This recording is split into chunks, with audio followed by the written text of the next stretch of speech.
তো ডাউহিল থেকে বেরিয়ে আমি এই রেল নীলটা পেয়ে গেছিলাম। তো সেই রেল নীলটাকে হাতে নিয়ে একটু ভিডিও করতে করতে মেঘের মধ্যে দিয়ে আমরা নিচের দিকে নেমে যাচ্ছিলাম, কিন্তু নিচের দিকে যতই নামছিলাম ততই বোঝা যাচ্ছিল যে ওয়েদারটা যথেষ্ট পরিষ্কার হচ্ছে, সব ভিউজগুলো ভালোভাবে বোঝা যাচ্ছিল আর কি। তো দেখতে বেশ ভালোই লাগছিল তখন। Finally the most important thing is, এত বৃষ্টি মেঘ সব পার করে ফাইনালি একটু আমরা ভিউ দেখতে পারলাম। তো দেখতে পাচ্ছি পিছনের দিকে তো দেখাই যাচ্ছে, আই থিঙ্ক অনেকটাই পরিষ্কার হয়েছে আকাশ এখন। তো দেখা যাক কতটা কি দেখতে পাই এখন।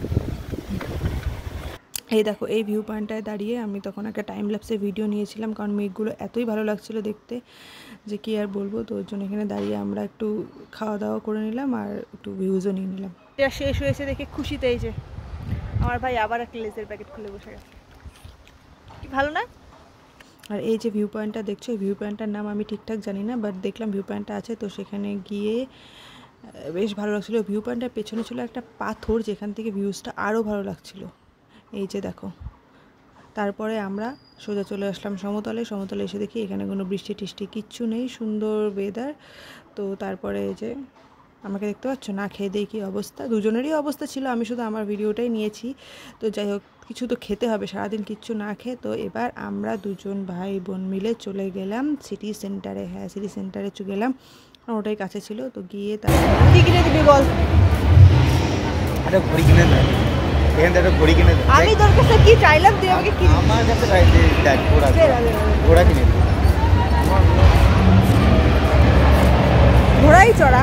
এই দেখো, আমরা চলে গেছিলাম কেএফসিতে। কেএফসিতে গিয়ে যে এখানে কিছু মনটা ঠান্ডা করার জন্য একটু ঠান্ডা নিয়ে নিলাম, তার সাথে বার্গার আর ক্রিস্পি চিকেন ছিল, সেগুলোও নিয়ে নিলাম। তো আমার ভাই তো বারবার বলছে না কোনো ভিডিও নিবি না, আমার মাথা মতো নিচে করে দেখো বসে আছে। এবার দেখো বাইরের অবস্থাটা, আমরা জাস্ট ওখান থেকে বেরিয়ে দেখি এরকম মানে বৃষ্টি, কি আর বলবো। আমার ভাইয়ের পাকা দিদি ব্যাগগুলো রাইখে আসি। Look at him. হ্যাঁ দেখাই। ব্যাগের মধ্যে এয়ারপড, ট্যাব, তারপরে ভিজুয়াল এইড, তারপরে power bank, important documents, everything is there and we are here. How romantic. আমাকে দেখাইস না, নাই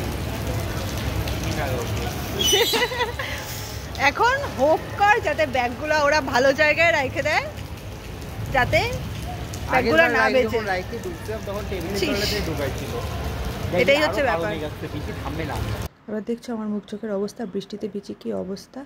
হ্যাঁ, তো ব্যাপারটা হলো যে ব্যাগগুলো কাকুরা খুব ভালো ছিল, ওর জন্য ব্যাগগুলো খুব ভালো জায়গায় রেখে দিয়েছিলো, তার কারণে ব্যাগগুলো ভেজেনি। কিন্তু আমরা দুজন মানে ডেডলি টায়ার্ড ছিলাম, সেই কারণে আমি বাড়িও যাইনি। আমি শিলিগুড়িতে আমার মা বাড়িতেই ছিলাম ওদিনকার রাত্রিবেলায়। তো ভাই আমাকে এই যে পৌঁছে দিয়ে এখন ও রওনা দিয়ে দিল ওর বাড়ির উদ্দেশ্যে। তো বাই বাই, আজকের ভিডিওটা এইটুকুই। এই ছিল আমাদের কার্শিয়াংয়ের ট্রিপ।